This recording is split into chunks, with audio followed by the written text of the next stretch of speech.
Friends, இன்றைக்கி நம்ம வர்னிஸ் கிச்சனில் ஒரு சூப்பரான பால் பாயசம் தாங்க செய்ய போகிறோம். வாங்க எப்படி செய்யலான்னு பார்க்கலாம். ஃப்ரெண்ட்ஸ், பாயாசத்துக்கு ஜவ்வரிசியை நல்லா 2 டைம் கழுவிட்டு ஒரு 10 நிமிஷம் ஊற வச்சு எடுத்துக்கலாங்க.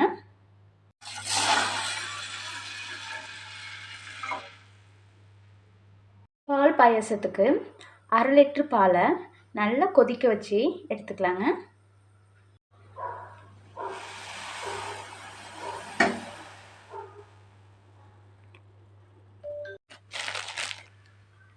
அடுப்பில் ஒரு பேன் வச்சுக்கலாங்க. அதில் ஒரு ஸ்பூன் நெய் விட்டுக்கலாங்க. நெய் சூடானதுக்கப்புறம் அதில் கொஞ்சமாக சேமியாவை போட்டு வறுத்துக்கலாங்க.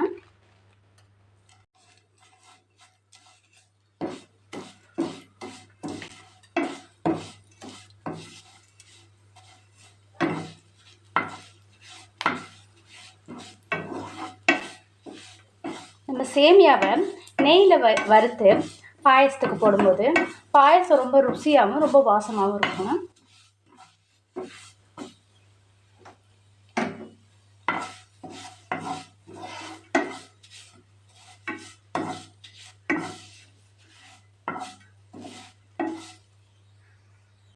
இப்போது நம்ம ஊற வச்ச ஜவ்வரிசியை வேக வச்சுக்கலாங்க.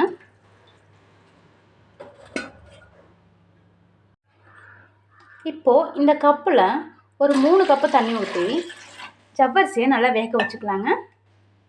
இப்போ ஜவ்வரிசி வெந்துருச்சான்னு பார்த்துக்கலாங்க.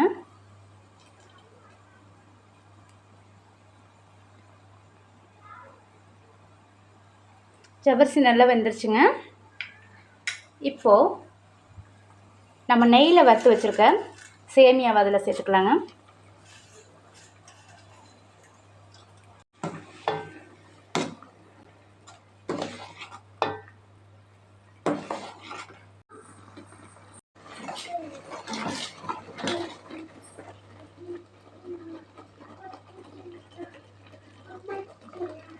நம்மளோட சேமியாவும் பார்த்திங்கன்னா சூப்பராக வெந்துருச்சுங்க. இப்போது நம்ம இதுக்கு தேவையான சர்க்கரை சேர்த்துக்கலாங்க. இந்த கப்பில் சர்க்கரை ஒரு 1.5 கப்பு சேர்த்துக்கலாங்க.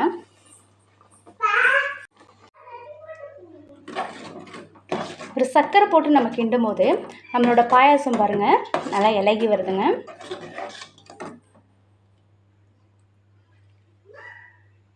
இப்போ பாயசத்துக்கு முந்திரி திராட்சை தாளிச்சிக்கலாங்க. அதில் 1 டீஸ்பூனு நெய் ஊற்றிக்கலாங்க.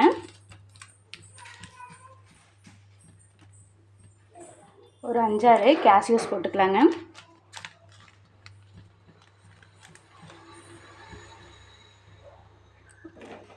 ஒரு 6-7 திராட்சை போட்டுக்கலாங்க. முந்திரி திராட்சை நல்லா பப்புள்ஸ் மாதிரி வந்தோன்னா ஆஃப் பண்ணிக்கலாங்க.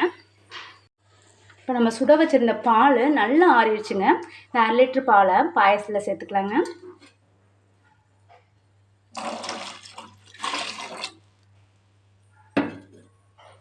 ரெண்டு ஏலக்காய் சேர்த்துக்கலாங்க. இந்த முந்திரி திராட்சையை சேர்த்துக்கலாங்க.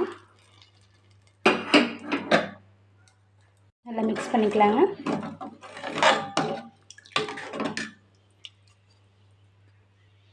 ஃப்ரெண்ட்ஸ், நம்மளோட பால் பாயாசம் சூப்பராக ரெடி ஆகிடுச்சுங்க. பால் பாயாசம் பிடிச்சிருந்துச்சுன்னா வர்னிஸ் கிச்சனை சப்ஸ்கிரைப் பண்ணுங்கள், லைக் பண்ணுங்கள், ஷேர் பண்ணுங்கள், உங்கள் ஃப்ரெண்ட்ஸுக்கும் ஷேர் பண்ணுங்கள். நீங்களும் இதை செஞ்சு பாருங்கள். செஞ்சு பார்த்துட்டு எப்படி இருந்துச்சுன்னு கமெண்ட் பாக்ஸில் சொல்லுங்கள். அப்புறம் சப்ஸ்கிரைப் பண்ணும்போது பக்கத்தில் உள்ள பெல் பட்டனையும் கிளிக் பண்ணிக்கோங்க. அப்போ தாங்க நான் போடுற எல்லா வீடியோ உங்களுக்கு உடனுக்குடனே கிடைக்குங்க. Thank you friends. தேங்க்யூ ஃபார் வாட்சிங்.